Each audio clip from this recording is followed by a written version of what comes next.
My name is Sebastián Andía. I come from Mendoza, Argentina. Where do I start? I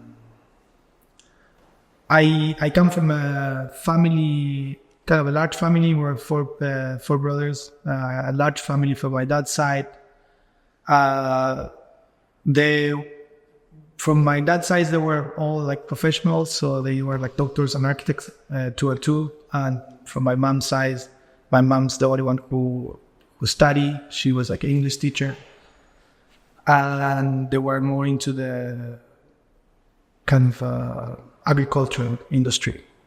They were immigrants, so I come from my grandparents from both sides were immigrants that they wanted to looking for a better future and looking to establish their families and grow them there. So it's a bit of a strange thing to say, because then you grow with certain sense of belong to a place that actually, if you look back a few generations, that I don't feel attached to them, or I don't feel any European background of myself. I feel 100% Argentinian, and for me, that's what I am. But it's strange that you grow such a attachment to a place or to a people that then actually it hasn't been there forever. So that will make me question a lot of about where you are from and what is the country one. So I had belonging for me is something that relates to the people that you are with, and I'm not sure it's even the culture, because I live in a very global, I think, core. I encouraged through my life, even if I didn't know, because it was not something I wanted or expected to plan. I feel you do your own country, let's say. So I don't know where I'm going to, but as I said, I come from I didn't study architecture. I never thought I would be an architect. I was a very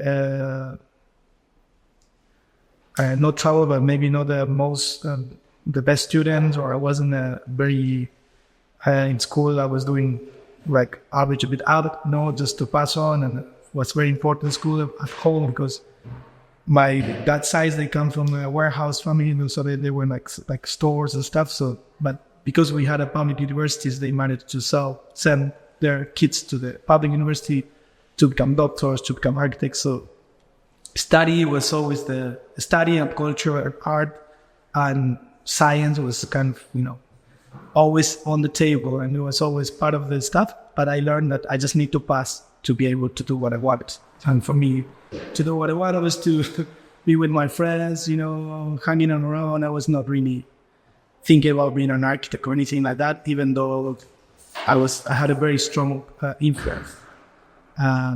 Because my uncle, who now would be, I think, almost 100, and my dad passed away 2 years ago. It was like 83. They were like trained as a modern architects. So mainly my uncle did the big shift from when they were taught in South America, like, the French style, and you had to do it. And at the end of his career, some people came in, they throw everything away, they become modernists. They were learning that in the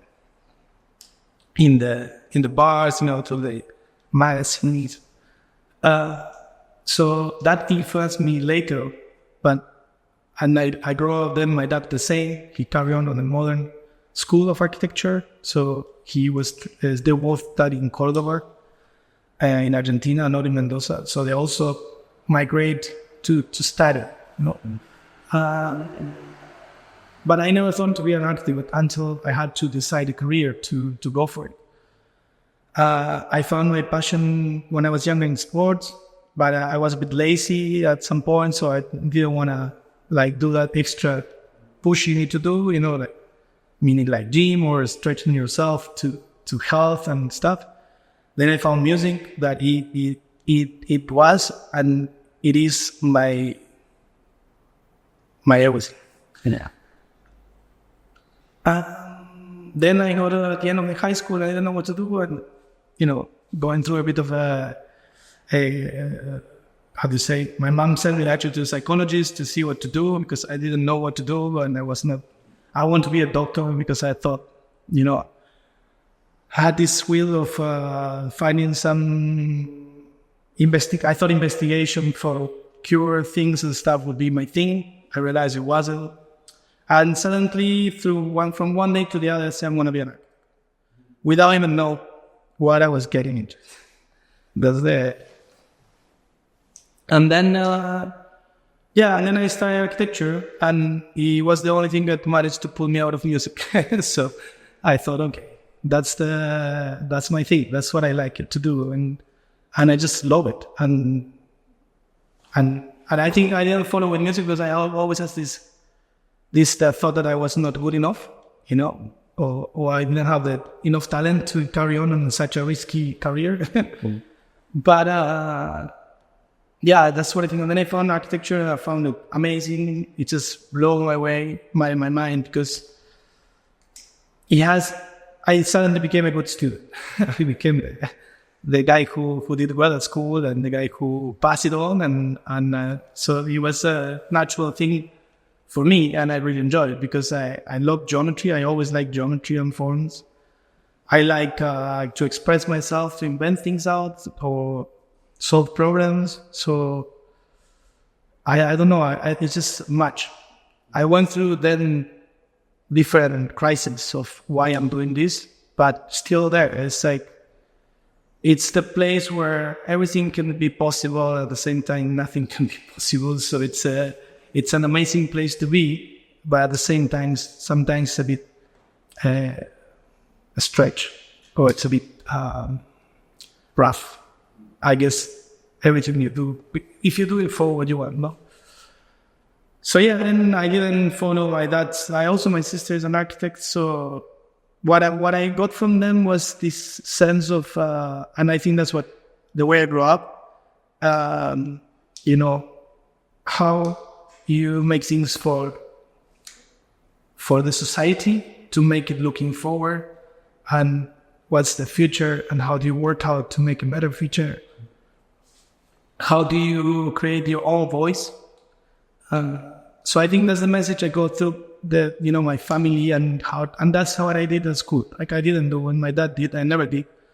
I didn't work with my dad. My sister also did the opposite. So it's kind of, we try to be contemporaries to what it was the discourse of the time that, to be fair, it was really off the discourse I had back home at school compared with the discourse then I had to face when I decided to move out and live in the States first, in Mexico first, or in the States.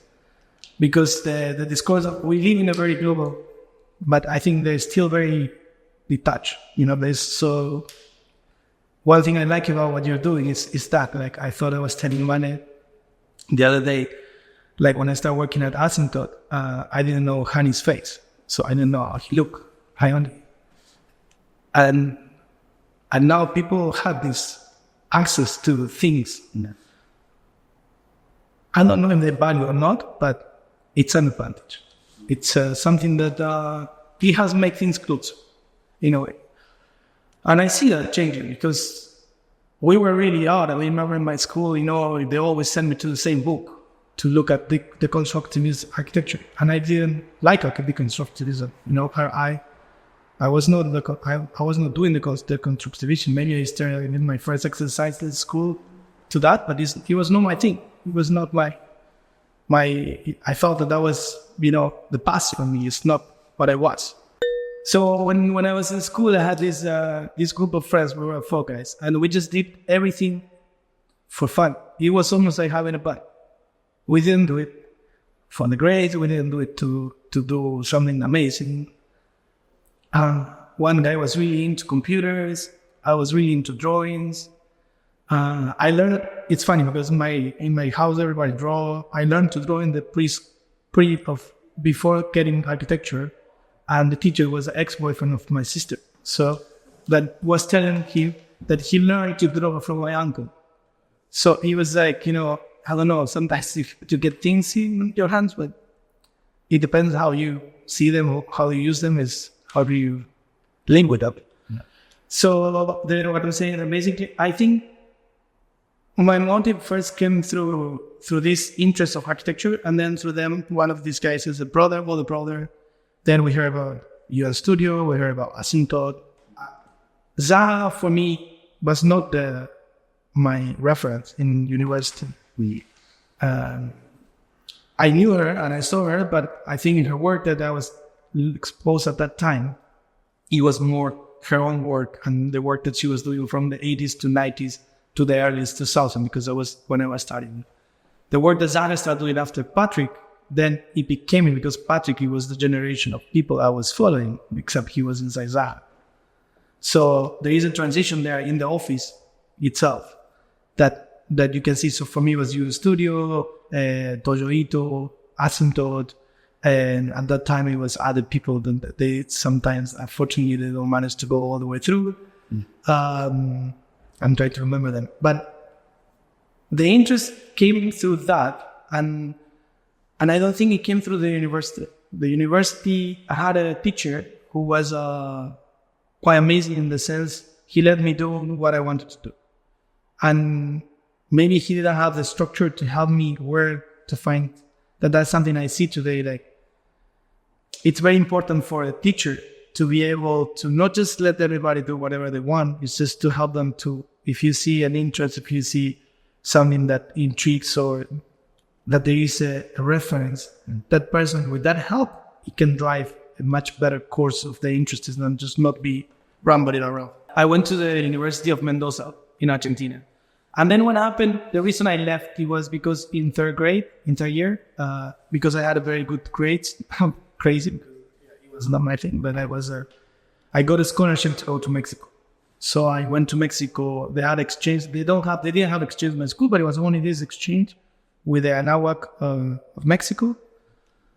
And they were paying for the school. You only need to pay for, the accommodation and the food and stuff. So, and then I went and I left the neighborhood. When I go to Mexico, I discover life outside my neighborhood. I discovered different culture, discovered friends. I discovered different people that they look differently, they think differently. So everything gets richer. So I didn't want to leave. I didn't want to go back to architecture. I want to quit. I was saying that's it. I was in my 4th year of school. I have a serious conversation with my dad. Says like, you cannot quit because I said I found a job. I don't care. It's like I was living life. He was like enjoying my life. He was like literally living like through the experience. No? But then he convinced me out and he said, look, you finish school. Just finish your architecture school, then do whatever the hell you want. So then I go back to Argentina, and then I was, okay, I'm going to finish, and then we'll see. Then, of course, you get used again to your thing, your family, your friends. I have a very good group of friends. They're still like my brothers, basically. I can grow up with them. So I don't see them as friends. I see them as kind of part of my extension of my family. And then again, I was finishing my 5th year. Then I had to do my thesis, and then there is this exchange with the Virginia Tech, the WAC in BC. And you say, I was a bit hesitating, what to do, not to do. I said, okay, I'm going to apply. I didn't speak English. So I applied. I went to the interview in English. I really think my teachers, and they loved me, and they thought I could do because of my architecture, because I couldn't speak a word, literally. And they sent me anyway. So I went there, and that's a big change in my life, because I went to a place that basically I had to, not just to study, but I was learning a language, studying and working, and basically starting to be myself again in a different language. So that was a bit of a challenge, and they became a challenge, a personal challenge to myself, to not let myself down until I managed to get it through. So I think, again, the school was a consequence of what I like to do, and a medium for me to be able to express myself and find things that interest me and things I found relevant in terms of the discourse. But the life is different. No? So that's when I went to DC, and then I stayed there for a year. I finished my thesis there, went back to Argentina, gave the thesis, and then I decided to look for a job. And then because they give me 1 year visa, I was going to go back. It was a really tough year for me. learning to be yourself from scratch into a new language, I didn't want to do it twice. I got an offer once to go to Vienna. I didn't do it because of that. I kind of got shocked because it's tough. It's tough to, at 22 or 23, start. I was going to hardcore English classes, going to work in the morning, just to be able to say things, basic things, let's get a beer, or, just on the, I found amazing people through it. And then I was going to go back to Argentina because I thought I couldn't handle it anymore. And my friend said, no, man, you should stay. Again, somebody else show up there. And I said, okay, I don't like the heat. I don't see any office here that I'm really interested about what they do. And then I said, I love New York. I fall in love. I went to travel a bit in the States and I fall in love with New York. For me, New York was like Mexico in the first world, like this mix of Chinatown, or like Midtown, or like this vibrancy of things happening and the mess and the liveness and stuff. So I was okay, I'm going to go there. So then I went with my portfolio looking for a job. And I stayed in my Broadway in Los for 3 months until I managed to get the money to get my flat. And I started working there first with so the same thing. I said, okay, I want to go to New York if I found someone that I like to work for. I didn't want to move to New York to work as an architect, or as an architect who just do architecture. For me, this is something I think it's a problem. We talk about architecture as one thing, as a global thing. I don't think it's like that. I think architecture has many different niches, and they're all respectable. They're all different paths, and they are different interests in that. It's just like we cannot talk them sometimes cross because they don't relate to each other. If you want to do buildings and build stuff, and builder or things are more that, you can go that way. If you want to do theory, you can do it. If you want to do more experimental architecture, you can do it. If you want to do more intellectual cultural thinking about it, it's also, you can do it. But we don't talk it like that. We talk it as a one thing. So everybody compares. You remember I had an interview with I was quite good at rendering at that time and good. In my school, they didn't like digital stuff, but I keep doing it and I push it because I wanted to do it, so I didn't care. And I remember I forgot the name of the actor, but quite a big film. They want to have me for a big job, big money. But it was render guy. And I don't want to be the render guy. I want to do design, I want to do architecture before. I want to do things that I was into it. So I didn't take it. And my brother wanted to kill me because basically I was doing his flat and, I was like held in on the staying in his house. Until I went and I met this Spanish guy, Julio Salcedo, that basically was my first job in New York, a small firm. And it was amazing because we did small things. I was doing what I like it, so I got a normal job, normal salary. And then through there, a bit of time, Asymptote post offer job. And then that's how I end up in Asymptote. And just like 4-6 months in New York, I got an interview with Asymptote. I stayed there. It was a big debate between myself because something I also don't agree with. And the architecture industry is like extremely low pay, and it's really the success of others. It's the sweat of others. So in a way, and I don't think that's the right thing to do. And I feel like it's not very, but it was the reality of the profession, and everybody was doing it. So I got this interview with a guy who ended up being my friend. Really caution, not even the principals, and they were saying, okay, but this is for an internship and pay. I said, if I can do it, say, can you pay me for my training or my food? He said no. And then I went home. I always talk to my dad, even if we have very different points of view of architecture, but he was one of my main persons to come. And I said, look, what do I do? This is why I came here. I came to see this because I cannot see it back home. I cannot see it in Buenos Aires. I cannot see it in Mendoza. I cannot see it anywhere. And that's the reason I came here. And I was doing a job for persons, Sule and Mario, that they were working in the sea. So I made some money. I made a bit of savings.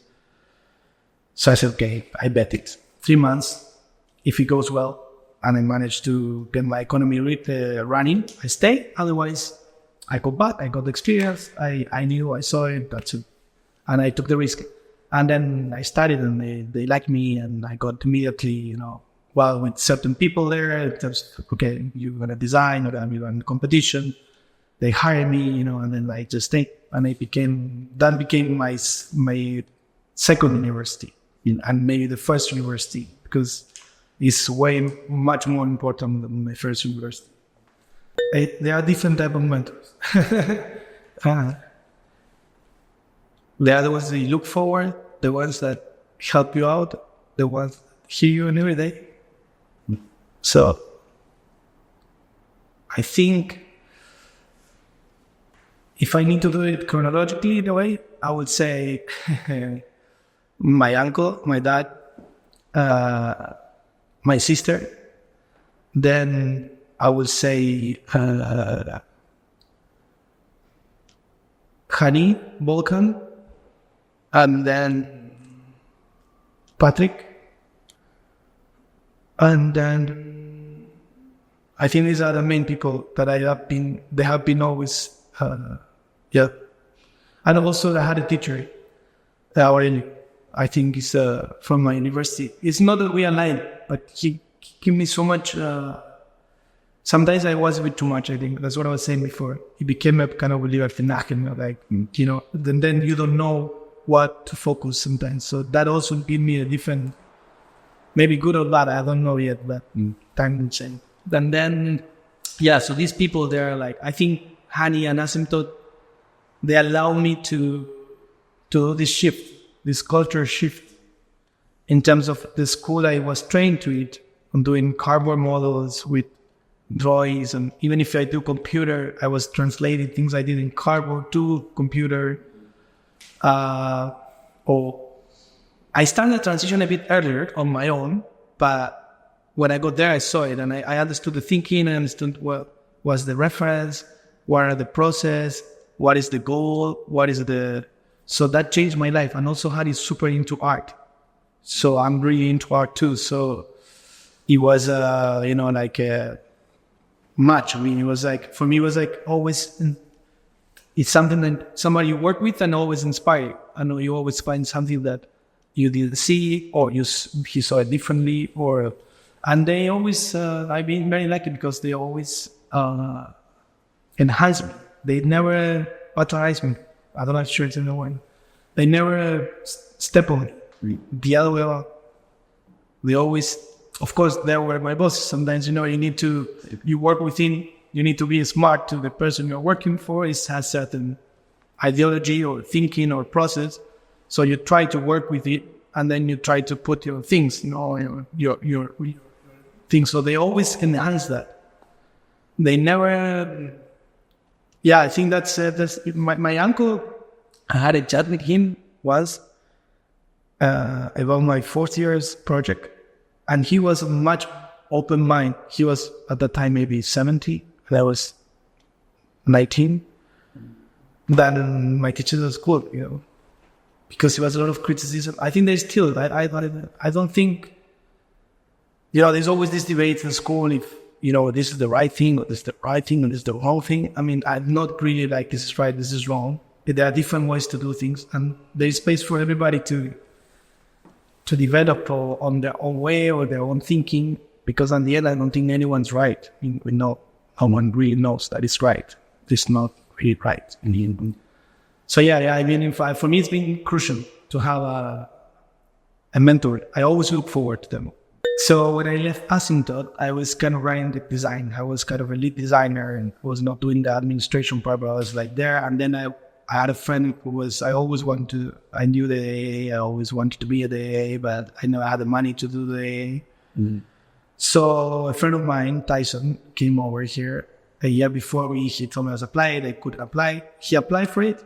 And the following year, I found a way around to come over. And that's why I came to the AA. And I think I'm going to talk a bit about the AA because that's the real transition to Zaha. The AA, it was amazing because it was like taking a glass ball and just break it again with a hammer, Yeah. Because I became so strict about my school that it was Asymptote, that I was already like I hadn't set in stones, how things should be done. And it was no open, it was no cracks, it was like, and I know I could do it, deliver whatever I wanted. And suddenly I struggled a bit the mess of the research, let's say, let's call it of the school of the AA, in terms of the master. I was doing the DRO. But then it changed I engaged, and, we did things differently. So I did a project in a way that I would have never done it at that moment on time. So that reshaped my thinking and opened up again more possibilities. So it's like at the end, when I decided to leave my neighborhood to Mexico, it's like you open again, open. So at the end, you become a wider human that it just has so more, and it's open to more in a way, like things could be done different. And there I had an amazing experience. I had a teammates, Rodrigo, Apple, and Thomas. They were Colombian, Greek, and Danish guy. We started from beginning to the end. I had an extremely enjoyable experience. We pushed a lot. We did what we wanted. We did. People were not thinking what we were doing was right or wrong. They were criticizing a lot. We didn't care. We carry on. So, that in that sense, you can realize that the institutions help to be the structure for you to do things, but they are not everything. What it does is the people you work with, the people that you are engaging, the people that you work with. That's the real, I think, engine to carry on or to do things that you like. And then after that, I would have done it again, because for me it was like a play. It was always like playing with, I felt like a kid. I didn't have to work because I managed to set up my economy. So I was spending like a year and a half just doing what the hell I want, and it was not meant to be useful, or it wasn't meant to be, it was just critical thinking of ideas, thinking what for us was important. The idea of invention of myself became extremely strong, like trying to do something novel, even if we know it's really hard to do it because we all get from here and there. But trying to do something that is different, trying something that is new, trying something that hasn't been done. So for me, that became my engine full on. So that's what it's still today, my personal engine, is trying to think differently, find new opportunities, mix things up to make something that hasn't done before comes out.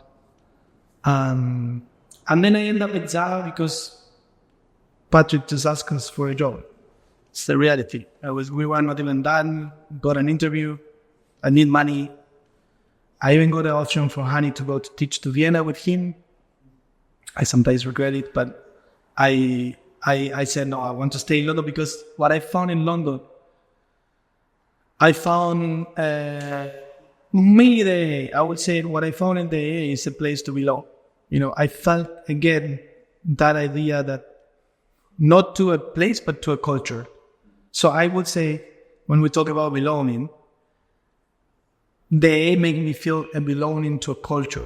I don't know if it's a place to discourse, to a conversation, that it could be open, it could be wide, it could be diverse, it could be, in different angles, and it's okay, we can have it.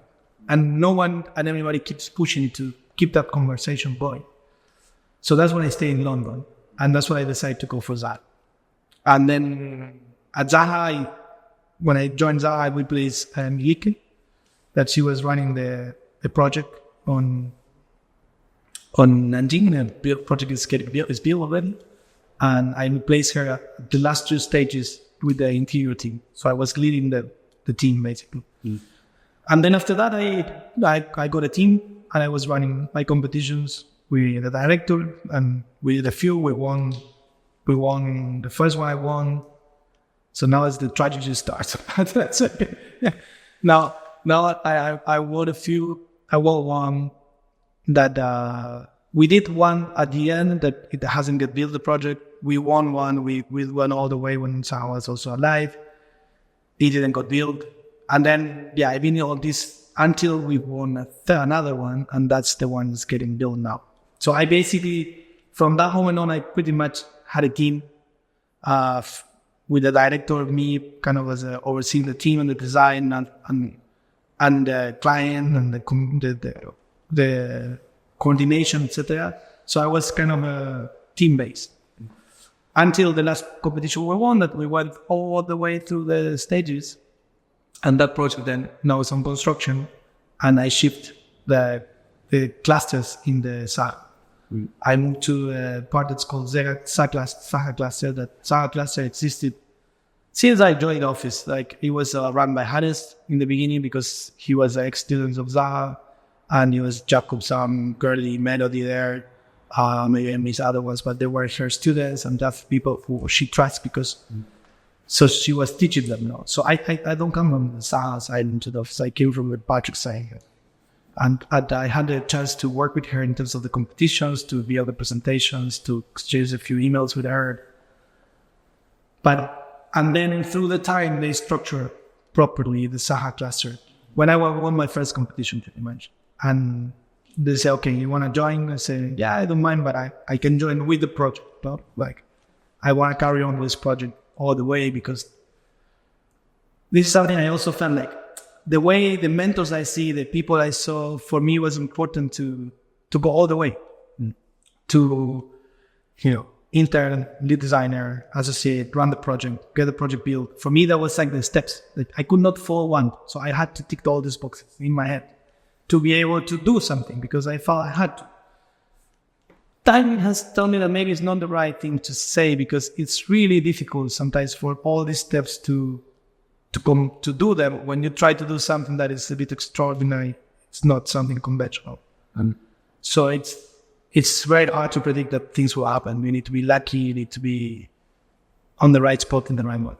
So when we won that competition, then they didn't let me go with the project. So I stay on the cluster, but the office divided in 3 clusters, mainly that they run the projects, and then we had the design conceptual cluster, the Zaha cluster. So I stay and I carry on there on the group with few same directors, sometimes shifting directors. I had a director there called Niels that also is maybe not a mentor, but yeah, he's a person who gave me a lot of space to grow and to learn. So that was great. And then, yeah, I carry on until I went through all the process, all the steps. And then when I got done there, I say, okay, maybe now it's time for me to go to the Zaha cluster because now I kind of oversee the design, direct or guide or give the concept, and then we develop with the other clusters. So right now, I would say I'm kind of a creative director, let's say, or something like that. So I join, a few of us join with the team. We mix with the team from the other cluster, and we work together to make the idea of the project, or the concept of the project, strong enough so that we think it's something that stands out and values to the standards of the company. Because also the structure of the office changed. So it's grow, it's structured more. So before it was like small offices, all together, and each one has a head. But this has been changing. In the States, when I went there, they were saying you are a designer, and then get all this thing, architect, designer, and stuff.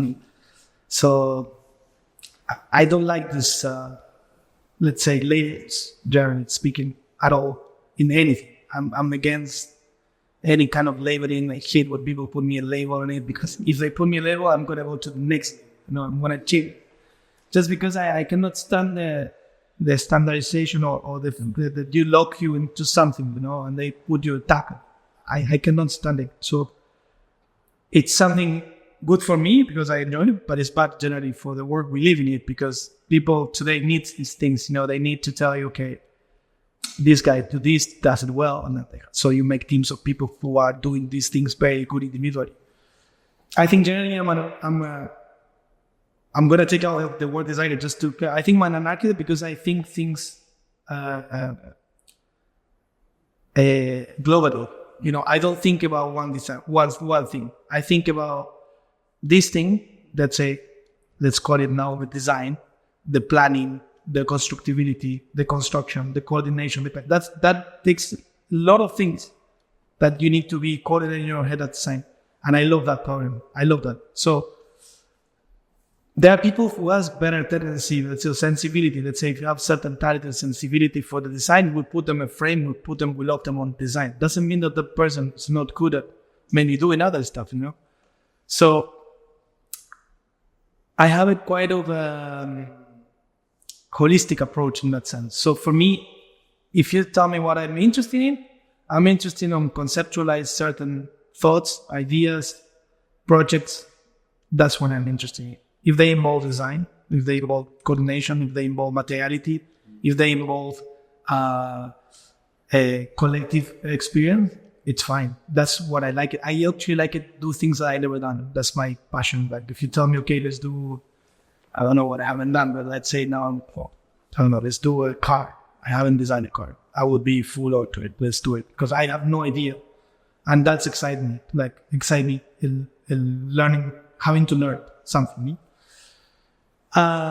In terms of the materiality of the process, for me, it's been very essential. So the reason that this project in China is happening, it's a breaking through in my mind because I felt I managed to succeed that process. If it's still not 100%, but that internal process of learning, accumulating knowledge for myself. I finished a house now in Argentina, a personal project that I think it's because we had our own voice, you know, like I don't have my own, I have my own thinking, I have my own ideas, I have my way of seeing things. And the office I work for them, it's a framework that I accommodate myself to that. Mm-hmm.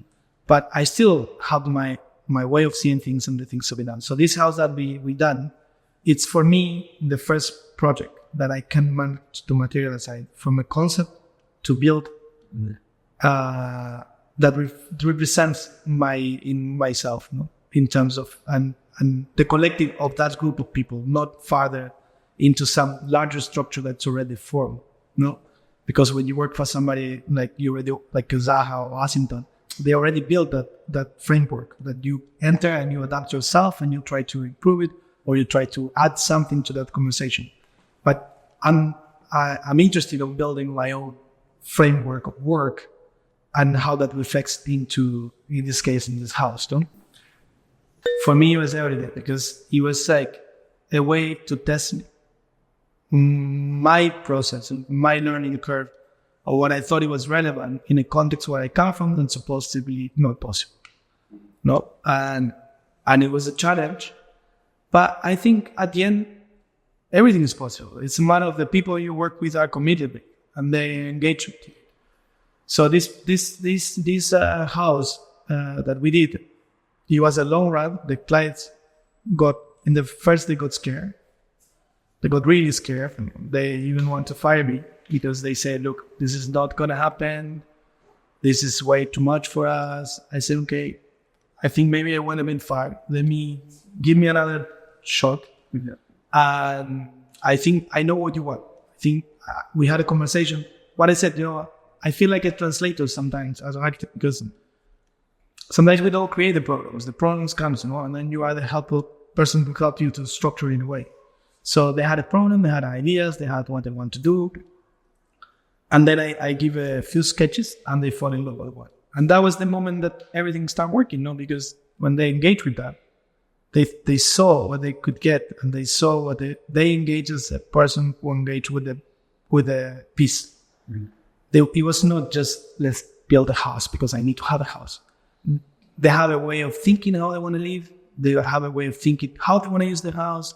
They have a way of thinking how they want to be materializing their house, what they want about the materiality or this thing, what they want about the spaces. So they tell me that, I process, then that comes out as something that we both feel engaged with that. It's not just mine. That's not mine. So that process makes this thing happen because the house was supposed to be 2 years to get built. It took 5 years.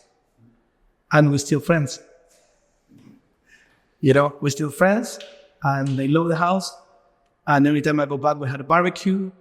So that's the key thing, like at the end, I like that. I like to build a relationship with the persons you're working with, because this is what it stands in the long run. So it was a lot of challenges from day one. I was with all this,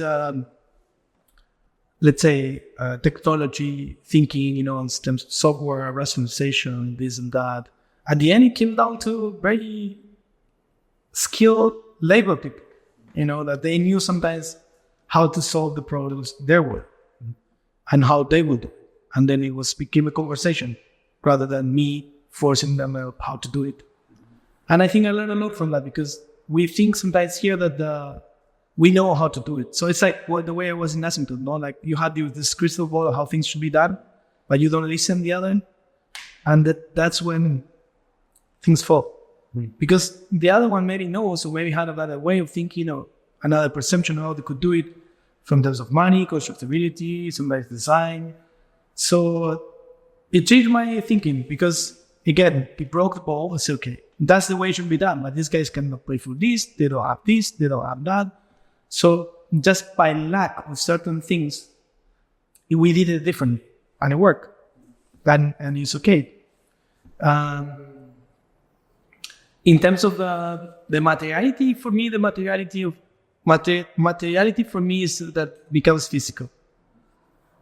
Materiality for me, it belongs to the concept. I cannot detach it. It's not like the idea, the material needs to be tied together. So I don't have a preference for the types of materials we use, or the types of where they come from, or if the conception in the project we're working from a neutral, as a carbon neutral project and stuff, and we need to achieve it because that's the project and stuff, and the concept from okay, we go for there.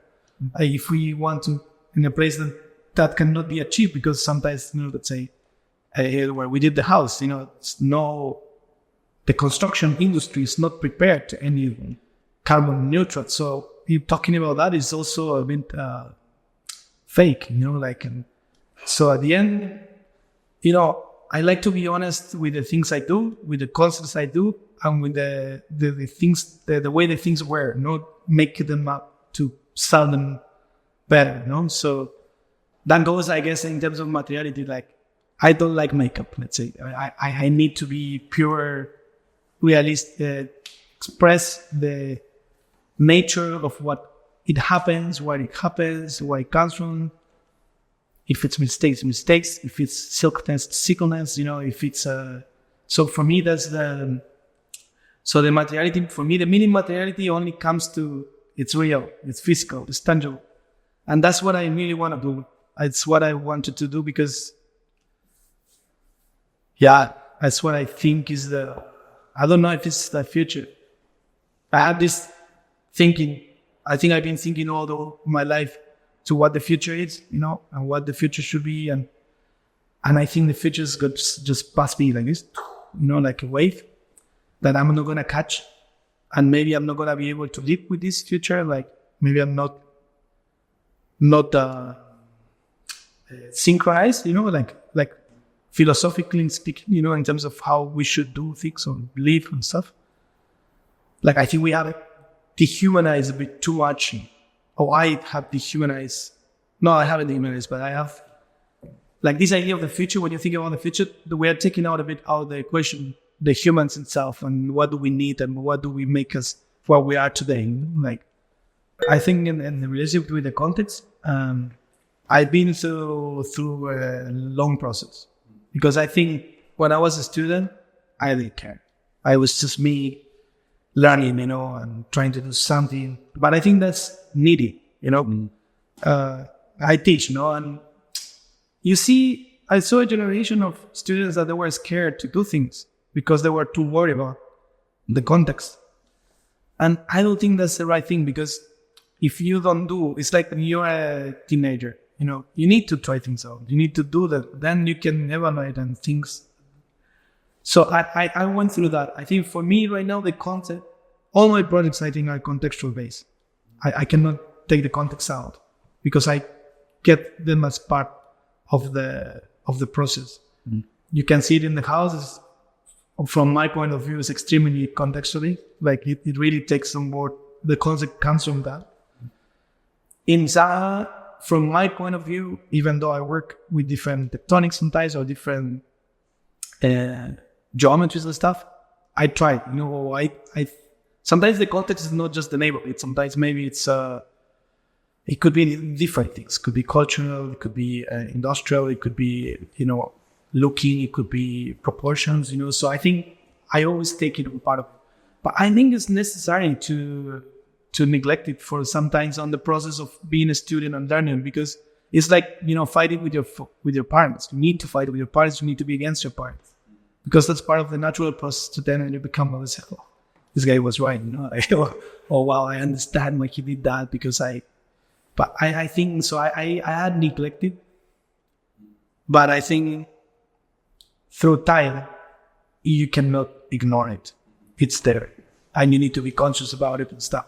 And I think that lead us to something that architecture is not a. I mean, I can say I'm an artist. I can say I'm a musician just by doing music. There's nothing that can change. You can be better musician, or it can be your masterpiece come later on time or something like that. But there's nothing that. It's just an expression of yourself. You can do it better or well. In architecture, unfortunately, it's better. Architecture is something much more collective. It involves a lot of people. It involves a lot of thinking. It involves a lot of debate. And that doesn't come from one day to the other. So I think what I was saying, like, sometimes they put too much pressure on a student of the second year, third year, about being right the things they do. Just maybe, don't let him play. That's very important. I'm going to do a football analogy. So Scaloni was saying that today when they send the kids to play football, they are like 5-6-year-olds and they explain them tactics, to how to pass the ball and stuff. And he say if Messi would have had that at 5 and 6 years old, maybe we won't have Messi today, because he needs to play, he needs to learn, and then the other things you will learn in time. So I think for me it's very important today. And I think as a goal, as an architect, what I want to be, it would be part of what the projects I did. If I would have done a project maybe when I was 23 or 24, maybe it won't have. But that's part of the process. And judging somebody for that, it's also fair. Judging one architect for one piece, I found it super unfair. It's a evolving process of architecture, and it's something that you grow with it. So I think for me, teaching is I had double sides. Like I prefer when I teach older students, just because you get more. It's something that I also find it very tricky here in academia. Like having a unit or having people is having your own CPU of people thinking for you. And then some people own that and make them their own. I found it a bit, the structures of the school are still not well structured in terms of how sometimes it's not a scientific, in school. So it's not like you can say, okay, this person learns methods of this. So it's very subjective architecture. But so when you teach older students, it's nice because you sometimes you give some sparkles, and what you get back is something that it also teach you stuff, and make you things see differently. When you teach younger students, I'm doing it more now, it's the hope of that they get pushed in the right directions for them to explode as much as possible. That is a different feeling. So what I try to do, because I've been teaching lately more onto younger students, is to help them to structure their thinking, that they can at least build the ideas they have of which ways they can go to be able to complete them or explore them. But I'm not the teacher who tells them what to do. I'm usually listening, and then I just try to accommodate myself to them, and try to keep the best I can do for them in terms of helping them, the same that some people did with me. Because I think when you don't have that also comes from my high school is a very humanistic like that. So I never been really top down in my life, like I cannot I cannot copy something. I cannot do it. It's just not on my. If I try, I will change it. It's not on my nature. And I think teaching for me is part of to keep your mind fresh, because at the end, my dad has a really nice say about universities, because we were complaining about our university once, and he said, "It's a tree that you're watering with the same water. It's not, the water is never change. So to make you need to keep it in fresh water." So this school, the AA, has this amazing thing that is constantly fluid, and this changing as tension, and there is change of positions, and there is, so you are always in a sun pit, it's like you never solid, never rigid. And for me, that's what education should be in the architecture, because I don't think there is nothing really like set in stone also. I think the hardest thing for me was that year of changing language. That was the hardest things. And then the other thing is like, with this idea of like being always kind of raw, and honest, and what things are and not around. Sometimes you need to be a bit more political. The word's more political. And I think I come from a generation back home in the 90s where we were super against the politicians, because in Argentina was a crisis, and they were like, it was a very big crisis in 2000. So I was finished my high school. So it was this hate for politicians and against them, and kind of not believing in politicians. I think that was not a mistake, because it's part of what I am. But at the end, the world needs the politics, the politicians. We all need to be politicians, because that's where the human relationships, happens, and they balance to each other. So just being against them just put you outside sometimes. So that's, I think, looking back, I could have been a better politician. But I think I was lucky enough that my work was balancing it out. So I think that managed to do that. Yeah, in the future, I would like to be able to do things that express more the way I see things, and I envision, or I would like to structure that a bit hard, my way, or just not my way, but just maybe it's not my way, but it sounds really like it's more about like when you make a band, like from the beginning, like what are the ingredients you put on it, and what is the things that matter that maybe allows to change through time. Because I felt like I've been contributing things that are structured that quite much more already set.